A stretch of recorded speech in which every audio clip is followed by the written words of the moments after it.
तो यूपी 80 सीटों वाला राज्य जो कि तय करता है काफी कुछ स्थिति लोकसभा चुनाव की। उसमें आपने देखा एनडीए के खाते में बहुत ज्यादा 73 सीटें जाती हुई इस ओपिनियन पोल के हिसाब से नजर आ रही हैं। अब 3 सहयोगी मेरे साथ जुड़ गए हैं जो आपको अंदर की जानकारी पहुंचाएंगे, हर अपडेट आप तक देंगे। अभिषेक उपाध्याय कैराना से इस वक्त हमारे साथ जुड़ गए हैं, वीरेश पांडे इस वक्त हमारे साथ कनेक्ट है, उबैदुर रहमान मुरादाबाद से इस वक्त सीधे हमारे साथ जुड़ गए हैं। सबसे पहले अभिषेक के पास दर्शकों को लेकर चलते हैं। अभिषेक, यूपी ऐसा राज्य है जहां पर सबसे ज्यादा सीटें हैं। अब ऐसे राज्य की जो स्थिति है वो ओपिनियन पोल के मुताबिक बताती है कि एनडीए को यहां पर काफी ज्यादा फायदा हो सकता है, जबकि इंडिया गठबंधन को नुकसान।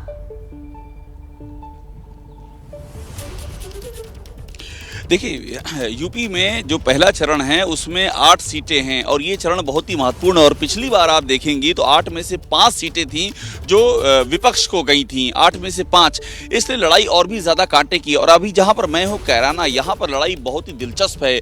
यहाँ से इकरा हसन लड़ रही हैं। इकरा हसन जो चौधरी मुनव्वर हसन और तबस्सुम हसन, उनके माता पिता दोनों यहाँ से सांसद रह चुके हैं। उनकी बेटी हैं, लंदन से पढ़ाई करके लौटी हैं और काफ़ी कड़ी टक्कर दे रही हैं यहाँ जो सांसद हैं बीजेपी के प्रदीप चौधरी उनको। तो इस तरह से जो लड़ाई है अलग अलग जोन में आप देखेंगे, सहारनपुर हो गया, कैराना, और सहारनपुर की सीट पिछली बार जीती थी विपक्ष ने। इसके अलावा बिजनौर हो गया, नगीना हो गया, तो रामपुर, मुरादाबाद। तो कुल मिलाकर के यहाँ लड़ाई बहुत ही ज़्यादा दिलचस्प है। आरएलडी और बीजेपी एक साथ आए, इससे कुछ समीकरण चेंज हुए हैं, लेकिन स्थानीय समीकरण बहुत ज़्यादा मायने रखते हैं और इसीलिए निगाहें इस कैराना की सीट पर बनी हुई हैं। और ये माना जा रहा है कि जो वोटिंग होगी उसमें जो पैटर्न होगा आपको उससे पूरे पश्चिमी यूपी की एक झलक दिखाई पड़ जाएगी कि यहां पर क्या होने जा रहा है। ठीक है अभिषेक, मैं लौट रही हूं आपके पास। वीरेश भी हमारे साथ जुड़े हुए, उनके पास भी मैं जाऊंगी, अगला सवाल उनसे रहेगा। लेकिन उससे पहले एक बड़ी खबर दर्शकों तक पहुंचाए, और बड़ी खबर यह है कि यूपी की 80 सीटों के एबीपी न्यूज सी वोटर के फाइनल ओपिनियन पोल में 16 सीटों पर कड़ी टक्कर है और इनमें से 7 सीटों पर 1% के मार्जिन से टक्कर है, जबकि 9 सीटें ऐसी जहां पर 3% वोट का मार्जिन है, जो इन सीटों पर काफी ज्यादा अहम फैक्टर साबित हो सकता है। और आइए अब आगे बढ़ते हैं, आपको ये बताते हैं कि कांटे की टक्कर किस तरीके से किस किस सीट पर किसके बीच देखने को मिल सकती है। 16 सीटों पर कड़ी टक्कर मानी जा रही है, जिसमें से 7 सीटें ऐसी हैं जिनमें से केवल 1% वोट मार्जिन है,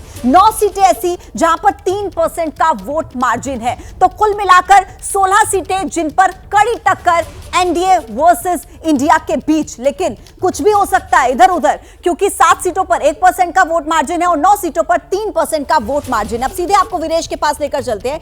वीरेश, आपने उत्तर प्रदेश के कई चुनावों को कवर किया है, चाहे वो लोकसभा चुनाव हो, विधानसभा चुनाव हो या नगर निकाय चुनाव हो। हम जो सर्वे में ये आंकड़ा बता रहे हैं वो आप जब लोगों से बात करते हैं उसके कितने करीब नजर आता है? लोगों का मूड वहां पर क्या कहता है यूपी में?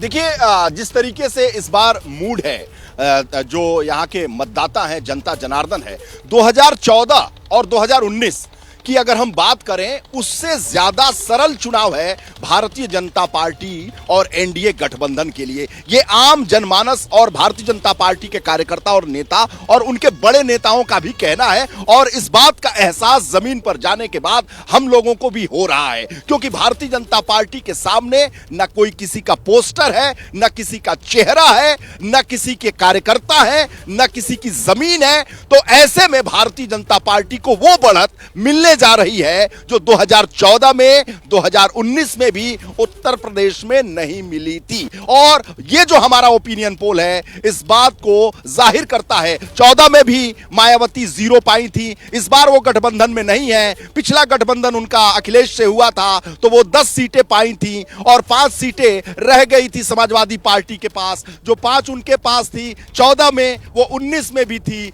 और जैसा कि 14 और 19 की कहानी है, कमोबेश इस बार भी 24 में भी कांग्रेस और समाजवादी पार्टी का गठबंधन दोहराने जा रहा है। आप रहिए मेरे साथ, अभिषेक, उबैदुर रहमान, आप दोनों भी मेरे साथ रहिए, लौटूंगी आपके पास।